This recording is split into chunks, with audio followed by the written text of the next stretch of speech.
Math by M care চ্যানেলে স্বাগত। এই ভিডিওতে আমরা কোণের ধারণা এবং আদর্শ কোণের অনুপাত সম্পর্কে আলোচনা করব। এটি একটি সমতল। এই সমতলে অসংখ্য বিন্দু আছে। ধরে নিই একটি বিন্দু পি, পয়েন্ট পি।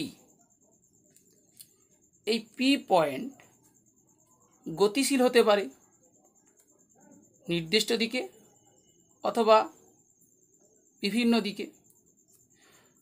বিভিন্নভাবে যদি গতিশীল হয়, বিভিন্ন দিকে যদি গতিশীল হয়, তাহলে বক্ররেখা উৎপন্ন করবে। আর যদি নির্দিষ্ট কোনো দিকে গতিশীল হয়, তখন একটি রশ্মি উৎপন্ন করবে। অর্থাৎ তার উভয় দিক থাকলে সেক্ষেত্রে সরল রেখা উৎপন্ন করবে। এই রশ্মির ওপর যে কোনো একটি বিন্দু এ নিলাম, অর্থাৎ পি এ রশ্মি। এই রশ্মিটি পি বিন্দুকে কেন্দ্র করে ঘূর্ণায়মান হতে পারে। সেটা ঘড়ির কাঁটার দিকে হতে পারে, ঘড়ির কাঁটার বিপরীত দিকেও হতে পারে। ঘড়ির কাঁটার দিকে ঘূর্ণায়মান হলে কি হয়?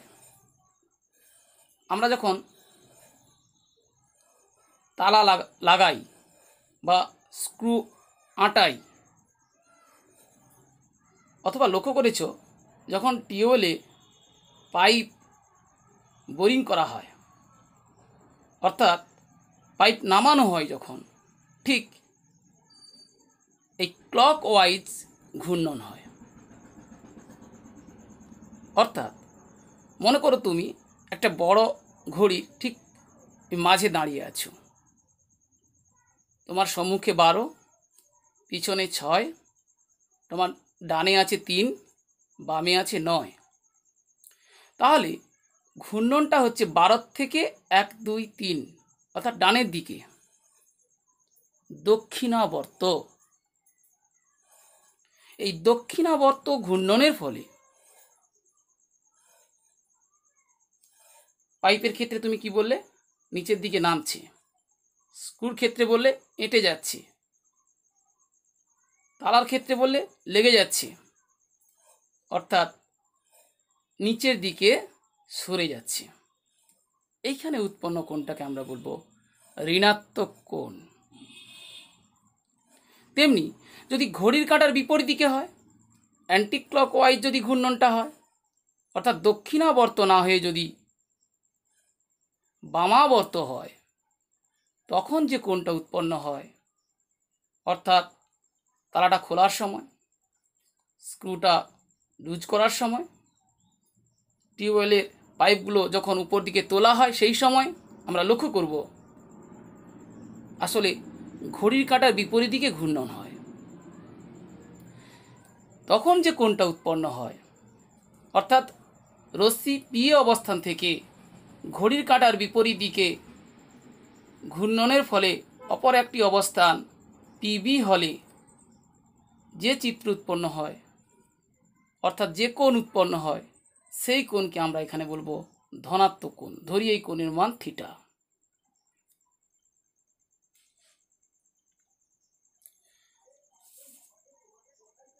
এই কোণ কত হতে পারে?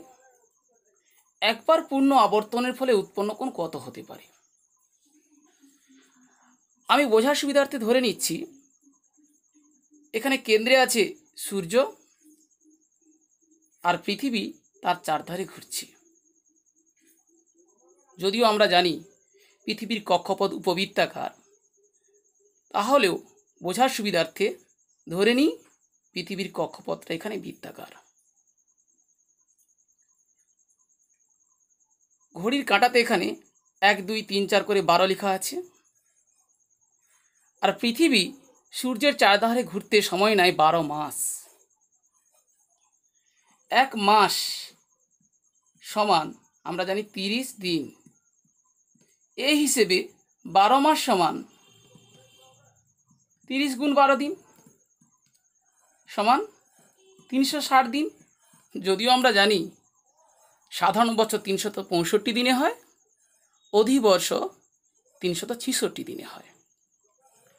তাহলে এখানে এই ঘড়ির কাঁটা 12 ঘন্টা, ঘন্টার কাঁটা 12 ঘন্টা এগিয়ে গেল। আসলে পৃথিবী 12 মাসে এগিয়ে গেল যতটা,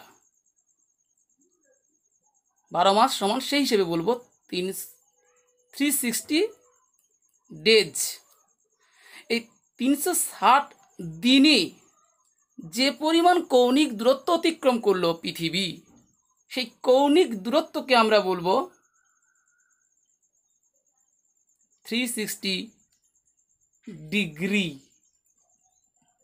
অর্থাৎ 360 ডেতে এগিয়ে যাচ্ছে 360 ডিগ্রি। মনে রাখার জন্য বললাম। দেখো, ধরো এই 3 থেকে 12 দিকে এগিয়ে গেছে, 3 থেকে 12, তাহলে ঘন্টার কাঁটা এগিয়ে যাচ্ছে 1 2 3, 3 ঘর। অর্থাৎ পৃথিবী এই 3 মাসে এই দূরত্ব অতিক্রম করে। কৌণিক দূরত্ব, আমরা জানি দূরত্ব 2 রকম হয়, রৈখিক আর কৌণিক। তাহলে এই যে কৌণিক দূরত্বটা, এটা আসলে মোট 12 ভাগের 3 ভাগ, সমান 12 ভাগের 3 ভাগকে আমরা লিখি 3 × 12। তাহলে 12 মাসে অতিক্রম করে 360 ডিগ্রি, 12 মাসে অতিক্রম করে 360 ডিগ্রি। তাহলে 1 মাসে অতিক্রম করে 360কে 12 দিয়ে ভাগ, অর্থাৎ 30 ডিগ্রি। তাহলে 3 মাসে অতিক্রম করে 30কে 3 দিয়ে গুণ, 90 ডিগ্রি। অর্থাৎ আমরা 90 ডিগ্রির ধারণা পেলাম। আসলে 3 এদিকে 3 এদিকে 12, অর্থাৎ দুটি রশ্মি যদি পরস্পরের উপর সোজাভাবে দণ্ডায়মান হয়, যাকে আমরা বলি লম্ব, তাহলে এই কোণটার মান কত? 90 ডিগ্রি। ঠিক এর চেয়ে ছোট কোণ হলে তাকে আমরা বলি সূক্ষ্ম কোণ, আর এর চেয়ে বড় 180 কম হলে আমরা বলি স্থূল কোণ, 180 সমান হলে বলি সরল কোণ, তার চেয়ে বেশি 360-এর চেয়ে কম হলে আমরা বলি প্রবৃদ্ধ কোণ। এগুলো আমরা জানি। যাই হোক, এই ঘড়ির কাঁটার বিপরীতে উৎপন্ন কোণ আসলে ধনাত্মক কোণ। একবার পূর্ণ আবর্তন হলে 360 ডিগ্রি, দুবার পূর্ণ আবর্তন হলে ইন্টু 2, তিনবার পূর্ণ আবর্তন হলে ইন্টু 3।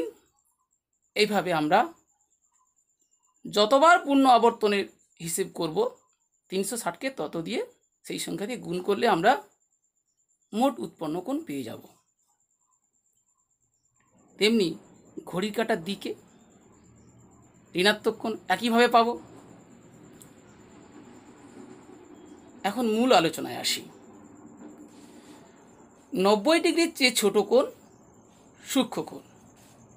কিন্তু আদর্শ কোণ কি, যাদের আমরা কোণ অনুপাত সম্পর্কে জানব?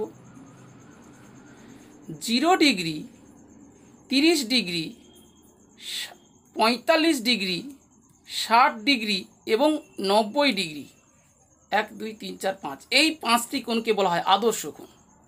কেন? এই 5টি কোণের সাপেক্ষে আমরা জ্যামিতিক উপায়ে সহজেই কোণানুপাত নির্ণয় করতে পারি। আমরা জানি কোণানুপাত 6টি: সাইন, কস, ট্যান, কট, সেক এবং কোসেক। তাহলে এই কোণগুলির সাপেক্ষে আমি কোণানুপাত সহজে নির্ণয় করব। কেমন করে দেখে নিই। তাহলে কোণানুপাত 6টি আমি ফার্স্ট কলাম বরাবর লিখেছি।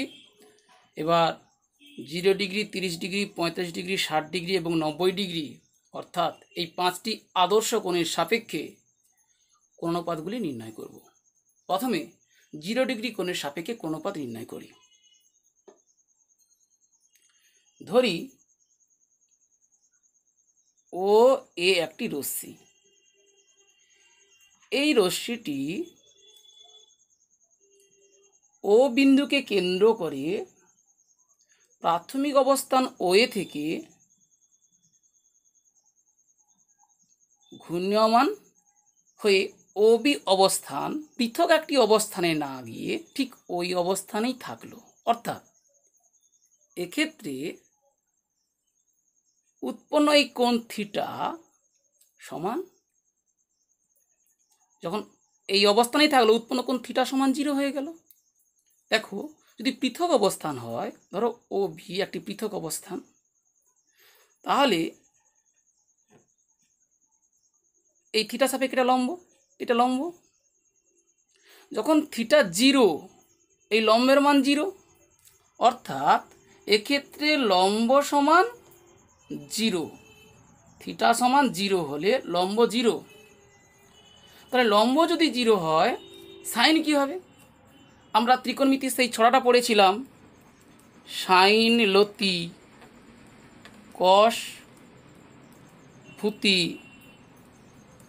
কট ভুল হয় কোসেক সেক ট্যান ক্রমে অন্যোন্যক নিশ্চয়। তাহলে দেখো, সাইন 0 ডিগ্রি কি হবে? সাইন 0 ডিগ্রি সমান, আগে লিখি লম্ব বাই অতিভুজ লতি, লম্বের মান 0, 0 বাই অতিভুজ, 0কে কিছু দিয়ে ভাগ করলে 0 হয়, অর্থাৎ সাইন 0 ডিগ্রির মান 0। কস 0 ডিগ্রি সমান কস 0 ডিগ্রি, কস হয় ভূমি বাই অতিভুজ। দেখো, যখন এই থিটাটা 0 অর্থাৎ লম্ব 0, সেক্ষেত্রে অতিভুজ এবং ভূমি সমাপতিত, অর্থাৎ অতিভুজ এবং ভূমি সমান। তাহলে ভূমি বাই অতিভুজ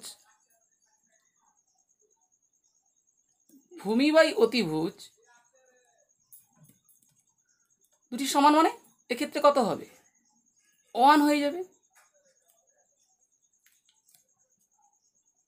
ট্যান থিটা, ট্যান হলো কটের অনন্য, অর্থাৎ লম্ব বাই ভূমি। ট্যান 0 ডিগ্রি সমান হবে লম্ব বাই ভূমি। শুধু 0 ডিগ্রি কেন, যে কোনো কোণের সাপেক্ষে লম্ব বাই ভূমি। এক্ষেত্রে লম্ব কত? 0, 0 বাই ভূমি, অর্থাৎ 0।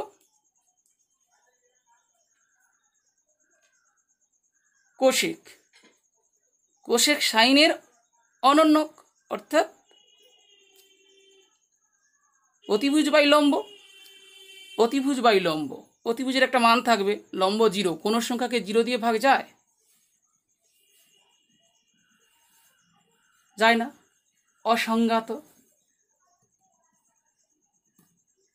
এরপরে সেক থিটা, সেক হলো কষের অনন্যক, অর্থাৎ অতিভুজ বাই ভূমি।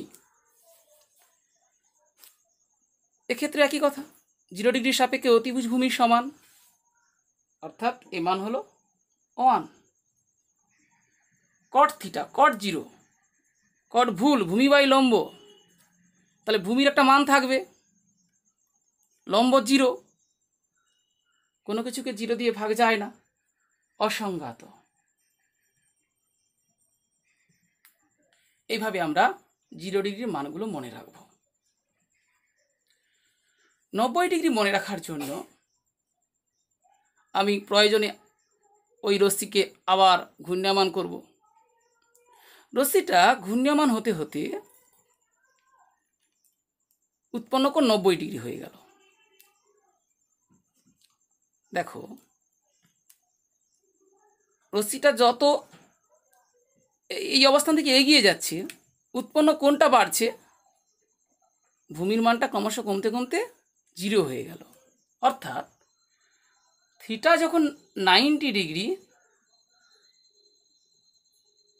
তখন ভূমি সমান 0, এখানে লম্ব 0, এখানে ভূমি 0। এবার কি করব?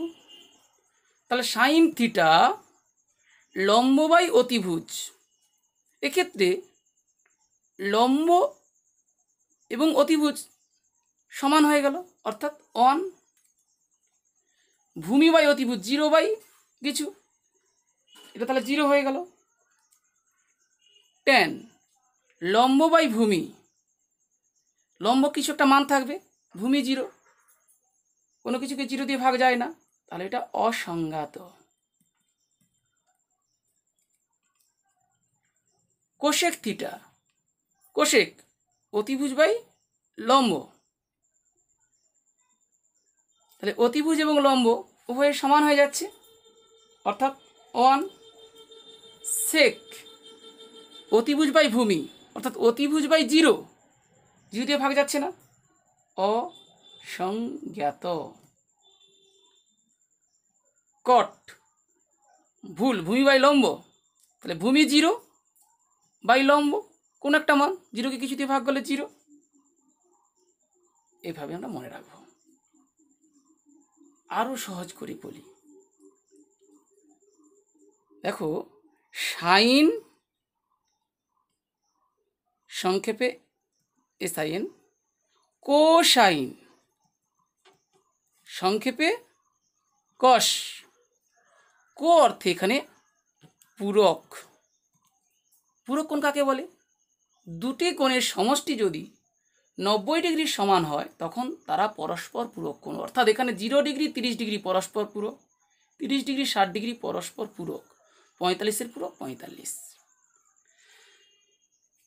সাইন কোসাইন এদের মানগুলো পূরক কোণের সাপেক্ষে দেখো। সাইন 0 ডিগ্রির মান 0, 0 ডিগ্রির পূরক কোণ 90 ডিগ্রি, কস 90 ডিগ্রির মান 0। আবার সাইন 90 ডিগ্রির মান 1, কস 0 ডিগ্রির মান 1। একইভাবে ট্যান কোট্যান, ট্যান কোট্যান কট, ট্যান কোট্যান, ট্যান 0 ডিগ্রির মান 0, তাহলে 0 ডিগ্রির পূরক 90 ডিগ্রি, কট 90 ডিগ্রির মান 0। ট্যান 90 ডিগ্রির মান অসংজ্ঞাত, 90 ডিগ্রির পূরক 0 ডিগ্রি, কট 0 ডিগ্রির মান অসংজ্ঞাত। এইভাবে আমরা মনে রাখতে পারি। এরপরে 30 ডিগ্রি এবং 60 ডিগ্রি। প্রথমে একটি সমবাহু ত্রিভুজ এঁকে ফেলি। সমবাহু ত্রিভুজ অর্থাৎ যে ত্রিভুজের 3টি ভুজই সমান। ধরে নিই এটি ABC একটি সমবাহু ত্রিভুজ, 3টি ভুজ সমান মানে এক্ষেত্রে 3টি কোণও সমান হবে। প্রতিটি কোণ কত হবে? আমরা জানি ত্রিভুজের 3টি কোণের সমষ্টি 180, তাহলে প্রতিটি কোণ হবে এখানে 60 ডিগ্রি। 60 ডিগ্রি। যে কোনো একটি শীর্ষবিন্দু থেকে বিপরীত বাহুর উপর লম্ব টানলে সমবাহু ত্রিভুজের ক্ষেত্রে কি হয়? বিপরীত বাহুকে সমান দুভাগে ভাগ করে দেয়। অর্থাৎ এটা হলো BC এর মধ্যবিন্দু, ধরে নিই D। তাহলে ADC এই ত্রিভুজটা নিয়ে এখন আলোচনা করি। এই ত্রিভুজটি, এই ত্রিভুজের C কোণ 60 ডিগ্রি, এটা লম্ব টেনেছি অর্থাৎ এটা 90 ডিগ্রি, আর এই কোণটা 30 ডিগ্রি। 60-এর অর্ধেক এভাবে ভাবতে পারি, অথবা এটা 60 হলে এটা 90 বিয়োগ 60 অর্থে 30। এই ADC সমকোণী ত্রিভুজের 60 ডিগ্রি কোণ সাপেক্ষে লম্ব কোণটা ঠিক বিপরীত, অর্থাৎ এডি লম্ব। সমবাহু ত্রিভুজটির প্রতিটি বাহুর দৈর্ঘ্য যদি A একক হয় তাহলে এখানে DC কত? তার অর্ধেক, A/2 একক। আর উচ্চতা AD কত? আমরা পিথাগোরাসের উপপাদ্য কাজে লাগাবো।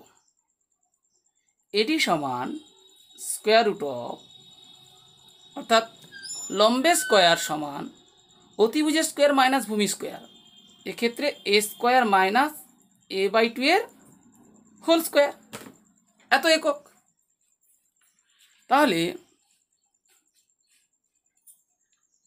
সমান square root of a square minus a square by four সমান square root of four, four square minus a square three a square সমান এ স্কোয়ারের এ বেরোবে এ রুট থ্রি আর ফোরের দুই, অর্থাৎ এ রুট থ্রি বাই টু, এত একক। অর্থাৎ আমরা পেলাম এখানে উচ্চতা আসলে লম্ব মানে 60 ডিগ্রি কোণ সাপেক্ষে, সেটা হলো a root three by two, আর ভূমিটা এ বাই টু, অতিভুজ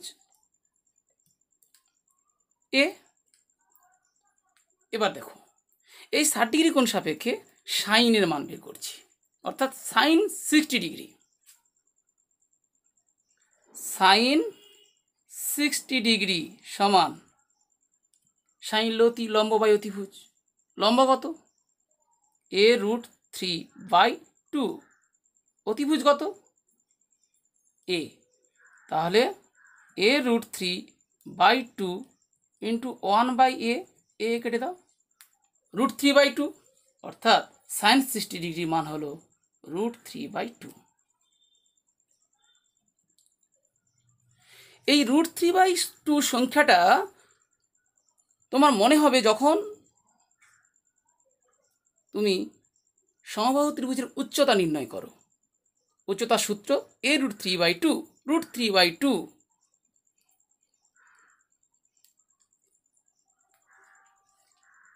অর্থাৎ বাহুর দৈর্ঘ্য যদি 1 হয় সেক্ষেত্রে উচ্চতা হয় রুট থ্রি বাই টু।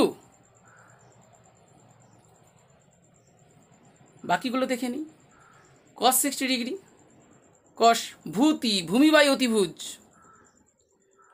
তাহলে কস 60 ডিগ্রি সমান ভূমি বাই অতিভুজ, ভূমি এখানে কত এ বাই টু, অতিভুজ কত এ, অর্থাৎ এ বাই টু ইন্টু, আমরা জানি ভাগ নিচেরটা উল্টে যায়, ওয়ান বাই এ, এ কেটে গেল ওয়ান বাই টু, তাহলে কস 60 ডিগ্রি মান হলো one by two. Tan 60 degree কত হবে, ট্যান সমান কি, ট্যান সমান লম্ব বাই ভূমি, ট্যান সমান লম্ব বাই ভূমি, তাহলে ট্যান 60 ডিগ্রি সমান লম্ব বাই ভূমি, লম্ব এখানে a root three by two আর ভূমি এ বাই টু সমান a root three by two whole into two by a, কত হলো রুট থ্রি, অর্থাৎ ট্যান 60 ডিগ্রি মান হলো রুট থ্রি। একইভাবে কোসেক 60 ডিগ্রি, সেক 60 ডিগ্রি, কট 60 ডিগ্রি নিজে তৈরি করে নেবে। এবার 60 ডিগ্রি মানগুলো যেই পেয়ে যাবে, পূরক সম্পর্ক থেকে বাকিগুলো তৈরি করে নেবে। যেমন সাইন 60 ডিগ্রির মান রুট থ্রি বাই টু, তাহলে 60 ডিগ্রির পূরক কোণ কত 30 ডিগ্রি, অর্থাৎ কস 30 ডিগ্রির মান হবে root three by two. Cos 60 degree মান 1/2, তাহলে সাইন 30 ডিগ্রি মান হবে 1/2। এইভাবে বাকিগুলো নিজে করে ফেলবে। এবার 45 ডিগ্রি কোণ সাপেক্ষে এটা সমকোণী ত্রিভুজ আঁকবে, তার লম্ব এবং ভূমি সমান করবে। ধরি এখানে এ বি সি একটি সমকোণী ত্রিভুজ, এটা তো 90 ডিগ্রি, এটা 45 ডিগ্রি, অতএব এটাও 45 ডিগ্রি। আসলে এই দুটো বাহু সমান, অর্থাৎ সমকোণী সমদ্বিবাহু ত্রিভুজ এঁকেছি। সেক্ষেত্রে বাহুর দৈর্ঘ্য এ হলে, সমান বাহু দুটির দৈর্ঘ্য এ হলে অতিভুজ কত হয়, এটাও একটা বর্গক্ষেত্রের কর্ণ ভাবতে পারি। পিথাগোরাসের পদ্ধতি অনুসারে square root of a square plus a square, অর্থাৎ square root of two a square মানে এ রুট টু, আমরা জানি কর্ণ হয় a√2, অর্থাৎ এক্ষেত্রে অতিভুজ হয় a√2। তাহলে এক্ষেত্রে ভূমি 45 ডিগ্রি কোণ সাপেক্ষে ভূমি a একক, লম্ব a একক, অতিভুজ a√2 একক। এবার বলো সাইন 45 ডিগ্রি, সাইন লতি লম্ব বাই অতিভুজ, অর্থাৎ a বাই a√2 সমান 1/√2। একইভাবে কস ভূতি ভূমি বাই অতিভুজ a বাই a√2 মানে 1/√2। ট্যান লম্ব বাই ভূমি a বাই a সমান 1। বাকিগুলো নিজে করে নেবে।